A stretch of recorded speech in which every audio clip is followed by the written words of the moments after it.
Peneliti Pusat Riset Gender dan Anak Unpad, Binahaiti Rusidi berhasil melaksanakan penelitian terkait dengan kerawanan air dihubungkan dengan kekerasan berbasis gender. Ia mengatakan perempuan kerap terdampak dari kerawanan air yang terjadi.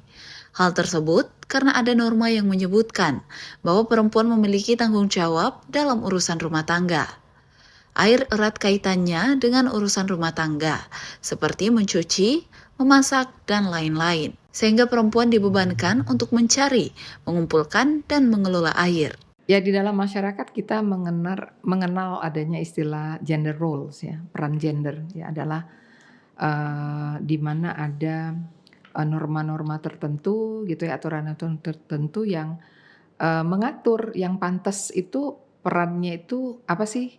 Laki-laki tuh pantasnya apa perannya, perempuan tuh pantasnya apa. Nah, di hampir seluruh dunia ya, di hampir seluruh bagian dunia, perempuan itu memang mendapatkan peran yang dekat dengan pengelolaan air. Kenapa? Karena perempuan itu di dalam aturan maksudnya di dalam peran gender di dalam masyarakat itu memang lebih banyak diharapkan untuk terlibat mengurus rumah tangga gitu ya. Dengan pekerjaan-pekerjaan selain mengurus anak, mengurus yang sakit ya, masak, nyuci, bebersih gitu ya. Nah, mau nggak mau tugas-tugas tadi sangat erat dengan kebutuhan air. Nah, sayangnya perempuan di sini dia melakukan itu, dia nggak hanya diem saja, dia harus melakukan mencari air jika tidak ada. Kemudian ya, mengumpulkan airnya, kemudian juga memanage ya, seperti apa gitu ya.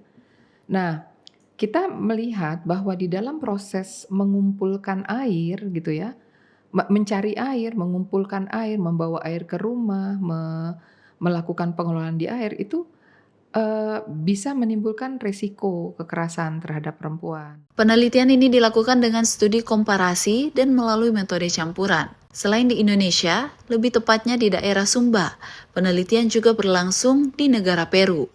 Hasil penelitian menunjukkan bahwa terdapat lebih banyak laporan terjadi di daerah yang mengalami kerawanan air dibandingkan dengan daerah yang tidak rawan air.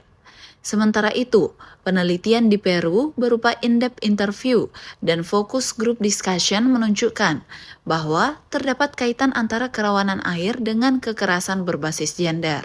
Ya, untuk penelitian ini, karena penelitian ini kan mixed method ya, jadi kita menggunakan analisa statistik untuk melihat apakah ada asosiasi antara kerawanan air dan kekerasan berbasis gender.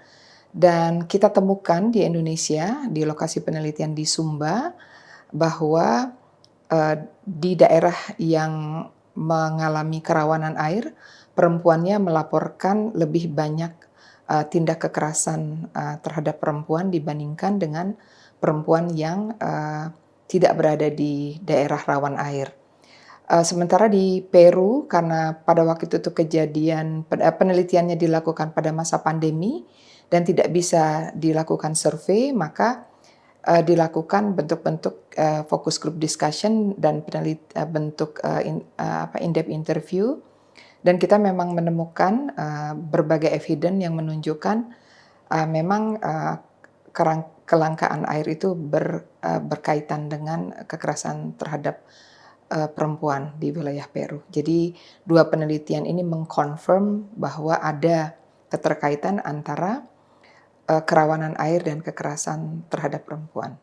Di sisi lain, selain melakukan penelitian, para peneliti bekerja sama dengan komunitas setempat, juga menghasilkan solusi terkait dengan kerawanan air yang terjadi di daerah-daerah tempat penelitian berlangsung. Diseminasi hasil riset ini dapat Anda saksikan dalam program Harto. Dari Jatinangor, Sumedang, tim liputan Divia TV melaporkan untuk UNAS TV.